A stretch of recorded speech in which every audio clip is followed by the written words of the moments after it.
What's up, y'all? Welcome back to From the Ground Up. Super happy to have you guys here, and I cannot wait to dive into today's topic because what I want to tell y'all is what I truly mean when I say, let's change the game. Okay? You guys, if you've followed me for any amount of time, you have heard me say, let's change the game. I end my podcast with it. I end all my social media captions with it. It's in my email signature. I say it randomly in my stories. Like, it's one of my company values at Genesis, change the game.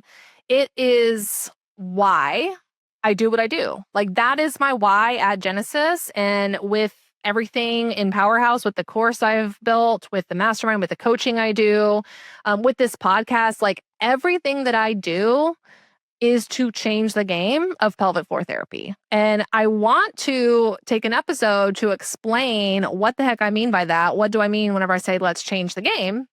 Because I would be willing to bet that a lot of you guys have thought that whenever I say, let's change the game, I'm referring to, clinically speaking. So let's stop doing Kegels. Let's zoom out of the pelvic floor.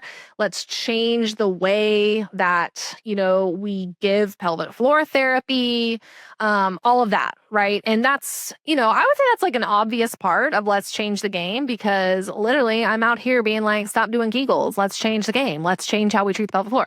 So yes, it does mean that. But what I truly mean whenever I say let's change the game is it's more than just let's stop giving our patients Kegels. It is clinical, yes, but it's also cultural.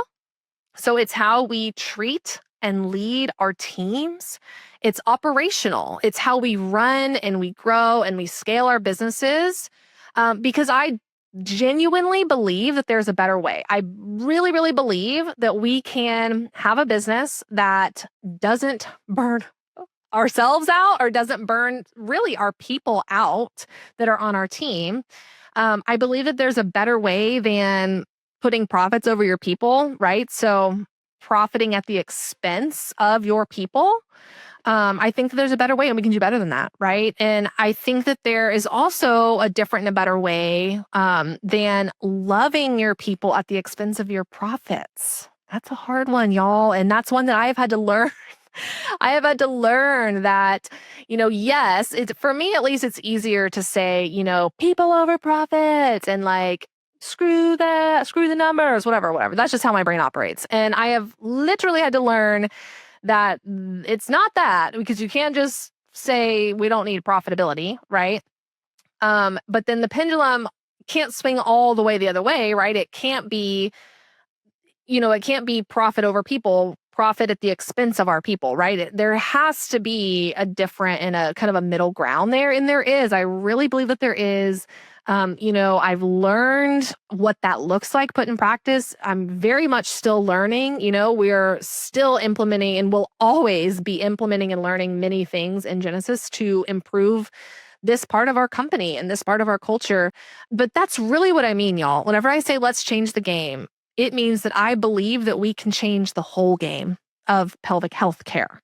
We can change the clinical side, we can change the operational side of our businesses, and we can change the cultural side of what it looks like to run profitable companies that still care about our people, and build a workplace that they can love and that they can get behind and want to be a part of, right? And so I want to kind of break some of those down and explain what I mean in each of those. So when it comes to, let's start with changing the game clinically, right? This is probably the one that is probably the easiest one to understand or to envision or to picture. If you've been following me for any amount of time, you know that I consistently am posting about Kegels and how it's just not even about that. It's not about tension versus weakness, right? It's not about if someone's pelvic floor is weak, you give them Kegel exercises or strengthening. And it's also not about if someone's pelvic floor is tense or tight, you give them stretches or relaxation exercises and call it good. Because we know that historically, that's kind of been the narrative of pelvic floor therapy is like, determine, is it weak or is it tight? And for a long time, the story was, well, if you have pelvic floor symptoms, you have a weak pelvic floor. And then the pendulum swung and it was like, well, most people have a tight pelvic floor. So stop giving Kegels and instead give them child's pose and happy baby breathing and tell them to relax and just chill out. And so it's like, it's not either of those things. It's like, what is causing the pelvic floor to present weak? What is causing the pelvic floor to hold this tension or this tightness and to just be not functioning, right? And so that's what I mean whenever I say let's change the game from a clinical perspective is I would love the field of pelvic health. I would love it to just be the norm, the standard that like we're zooming out and we're understanding the impact that things like biomechanics, patients' beliefs about their own bodies and injuries and symptoms, their histories as kids and kind of their, bladder and bowel habits throughout their childhood and throughout time, and their gut and their hormones, right? All of these things that we know impact pelvic floor muscles and their ability to function. I want us to start there and figure out what the heck is the root cause here of this pelvic floor presenting weak or this pelvic floor presenting tight. What is the root cause? Okay, first and foremost, which is not what we've traditionally been taught. We've just been taught label it tight or weak and then prescribe Kegels or relaxation exercises accordingly. So what is the root cause? What do we do about it? So I want to change the game of like the treatment methodology there as well of like, it's not just strengthen with Kegels or relax with stretches and breathing. It's because we have a root cause approach and we've figured out the why, the root cause first of the quote unquote weakness or tension symptoms. Then we can know what to do because we know what's wrong. If it's a gut thing, giving them, pelvic floor relaxation exercises is not going to fix it. It's going to maybe manage some of the symptoms of an irritated pelvic floor, but it's not going to fix it. If it's, they have postural changes and they have a stiff midfoot on their right side, and that's affecting the right pelvis's ability to internally rotate, that right pelvic floor is also not going to have good ascension ability. And so if we just say, oh, well, the right side of the pelvic floor is tight, so let's, stretch it and do some manual therapy to the right side of the pelvic floor, it's not going to last long term. So that is what I mean whenever I say, let's change the game clinically. I want us to think big picture, root cause, take a root cause approach. So find the root cause. What is the why behind the dysfunction? Not just, is it weak or tight? What's the why? Why is it weak? Why is it tight? Treat that. And from there, we don't just stop at symptom resolution or at, I'm feeling pretty good, I haven't leaked in a few weeks, or, whatever it is. Like, I want the standard to be, we go beyond symptom resolution and we help our patients build resilience. And what does resilience mean? That means that we're not perfect. We're humans that are aging and we're up against gravity and we are up against hormonal changes and stress in our lives and movement patterns and all the things. We're not going to be perfect. Resilience doesn't mean not having pelvic floor symptoms for the rest of time or, your leaking that we resolved never comes back, right? Resilience means that if and when it does come back, your brain has remapped kind of some of those neural pathways and movement patterns, and your nervous system has learned how to be regulated and how to not be so like fight or flight at all times and reacts to those symptoms with, sympathetic overdrive and all of those things. And so that's how you build true resilience is these nervous system changes, these brain changes to where if and when the symptom does come back, because we are human beings, it doesn't just unravel and it doesn't just all flood back, with a vengeance and sometimes be worse. It's like, this is happening and I know what to do because I learned what to do, but underneath that, underneath even knowing what to do about a symptom flare, your nervous system and your brain knows what to do, and it can remain, safe and not panicking, which flares everything up, as we know. And so that's true resilience. And that's where I want us to get with pelvic floor therapy is how are we instilling that principle into our care? How are we taking our patients beyond, I stopped peeing my pants and I haven't leaked in 2 weeks, right? It's like, we need to go well beyond that and instill these brain and nervous system and movement pattern changes and these beliefs that our patients have about their bodies and their symptoms and what it might mean if a symptom comes back. That is how we build true resilience. They have education, they have trust in their bodies, they have tools to help them throughout the lifespan, right? And so when I say let's change the game clinically, that's what I'm talking about. It is no Kegels, but it's also all of that other fun stuff.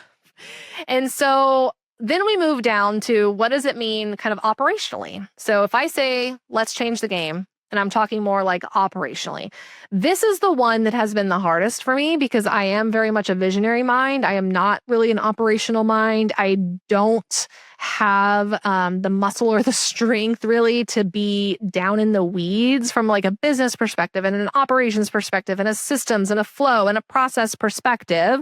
That's not my strength. It doesn't mean I shouldn't do it or need to do it, or it doesn't mean I sometimes don't get pulled in and have to help in this, part of the business.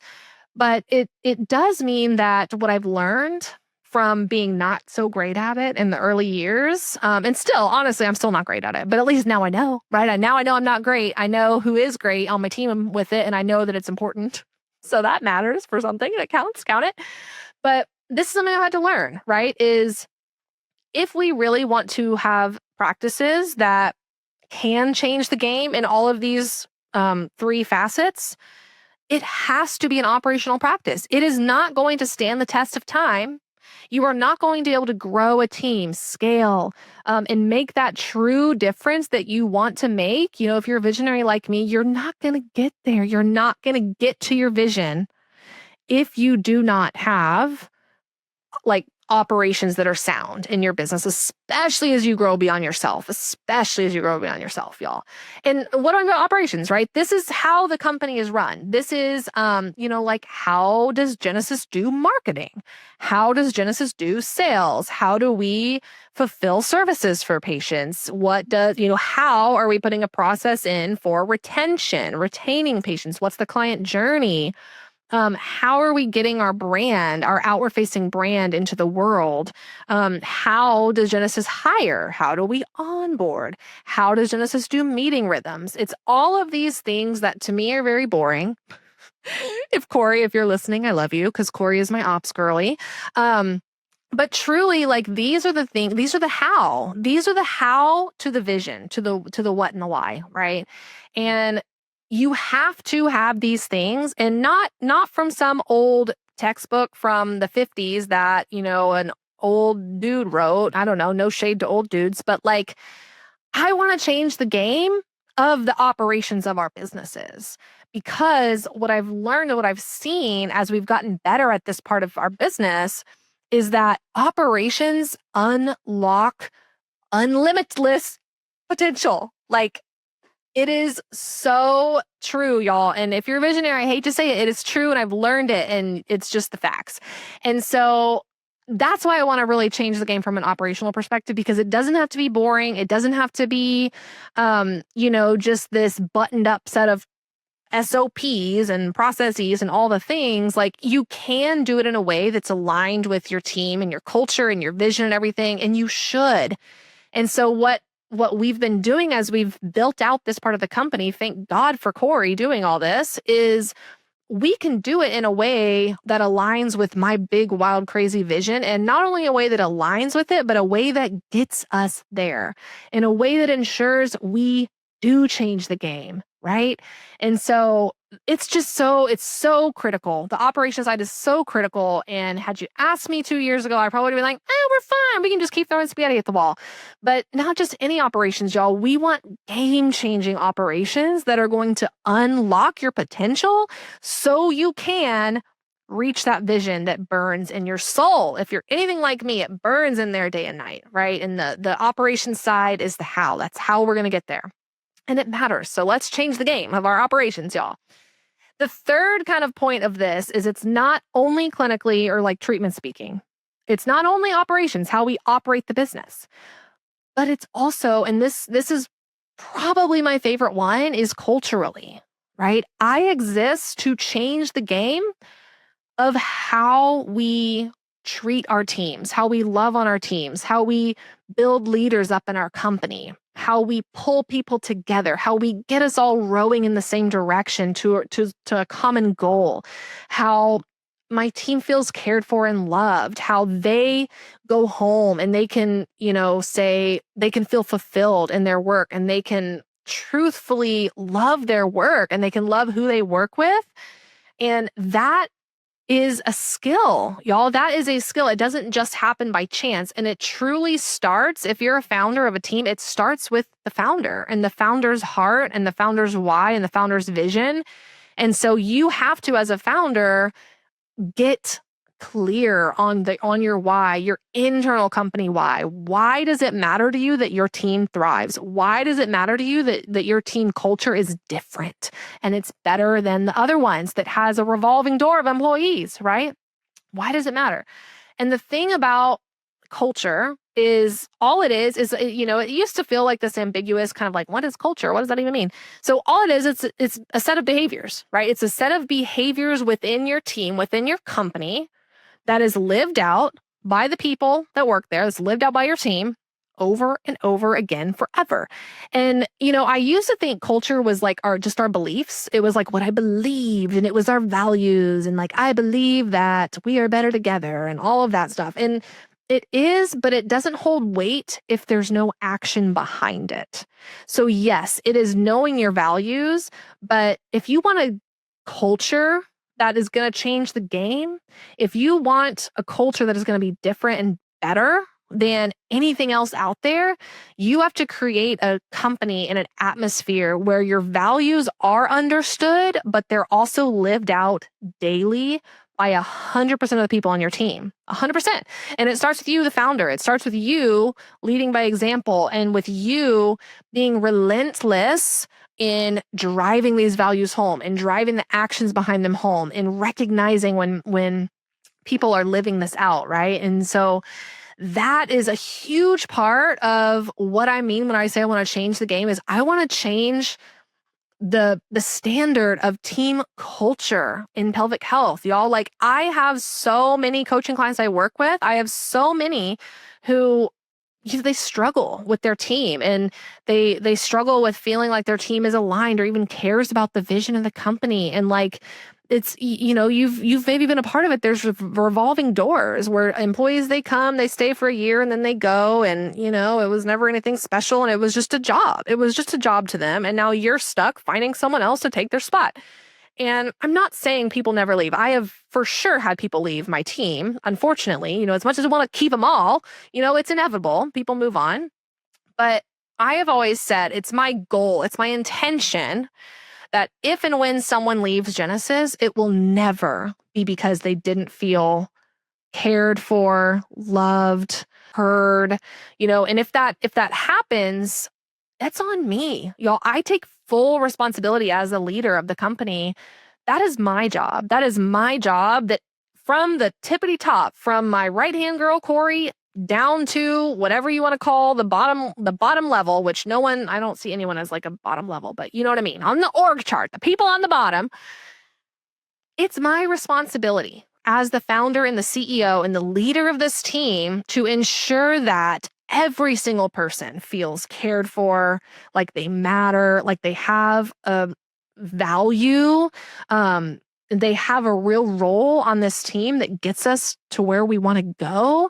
And that is culture. And you do that by knowing what you believe and knowing what you stand for, knowing your values, but also living them out. And that's really what I want to change the game. Like, let's do better as leaders, y'all. Like, let's freaking step up to the plate and let's learn about ourselves and let's learn, what's hard for us, what's easier for us, what do we need to work on our own selves so that we can show up more and show up better for our teams. And that's truly, I think that's what it looks like, right? To change the game of culture is you, the leader, take it by the reins, right? And you own it. And you are like, if this fails, I have failed. And, failure is a whole other thing. Well, I probably need to do a podcast on failure, but truly, like that's how seriously I take this. And I really, really believe that is a huge thing that sets Genesis apart is our team culture and how important it has been to me all of these years. And it's even more important now than like literally it ever has been, which is unbelievable to say because I've always been like, we're the best team, we're changing lives, which is all true, right? But that is what I mean whenever I say I want to change the game. And I invite you guys in whenever I say, let's change the game. I mean, yes, clinically. Yes, for the love of God, stop giving Kegels and zoom out and find the root cause. And let's actually fix what's going on root cause wise. And let's build resilience and let's raise the standard of pelvic health care. Yes, I do mean that. But I also mean, let's change the game of how we run our companies and operate these businesses. It does not have to be from the business playbook in the 1950s. There is different and better ways that you can put in systems and procedures and policies and processes and all of those fun words that feel aligned to the culture that you want to create and cultivate and that will get you there, that will be the how to your big vision and will get you there. And then thirdly, change the game of culture. I am sick of this narrative that you're just the boss and like these are just your employees and they can come and they can go and you'll just find a new one. And, like, why are you even doing this? Like literally, if you are a leader and you believe that way, like you shouldn't be a leader, just frankly speaking and honestly speaking. And so I really want to change the game of what culture looks like. And honestly, our expectations of culture. Like if you're an employee, I want you to be able to expect the culture at Genesis and what we are known for. Like you deserve that. And if you're a leader, if you're a business owner, you run a team, like I want you to have higher expectations for yourself, that you are in charge of infusing that culture and those beliefs and that action taking on those beliefs to your team. You have to lead by example. And you have to create space for them to be able to do it. You have to pave the way for them. You have to give them the opportunities to grow into that and to experience the culture and everything. And it is just such a big deal, y'all. It is such a big deal. This is what will set companies apart from the ones that fizzle out after 5 years to the ones that are around in 50. And it's just the truth. It's the companies that have a big vision and they, in their own words, maybe, they set out to change the game. And so that's truly what I mean. It's all of the things. It's doing things differently and better, right? And like, that's what I'm on this earth for. I'm on this earth to change the game of pelvic health in all of those ways. And honestly, like that's what my entire podcast is about. Not just this episode, my entire thing, right? It's all of these three pieces of changing the game. And that's what the episodes are based off of, whether it's clinical, whether it's operational, whether it's, cultural, mindset, leadership, all of those things. Like ultimately, this podcast is about treating the pelvic floor from the ground up, building businesses and teams from the ground up, and changing the game while we do that, right? It's doing it different and doing it better. And that is how we change the game. And so y'all, like, do me a favor, truly, like, if this episode inspired you, if it was helpful, if you're like, yeah, I want to change the game too, like, would you please screenshot this and share it and tag me in your stories? That literally, it makes my day whenever I see those tags. And I'm just also a huge believer in sharing and helping each other. That's one of our other company values, right? Is we're better together. We win together, we lose together. So please join me, be better together, take action on this change the game culture, right? And share to your stories. Share with someone who you think might enjoy this episode. It would mean the absolute world to me. Have a great rest of your day, you guys, and let's change the game.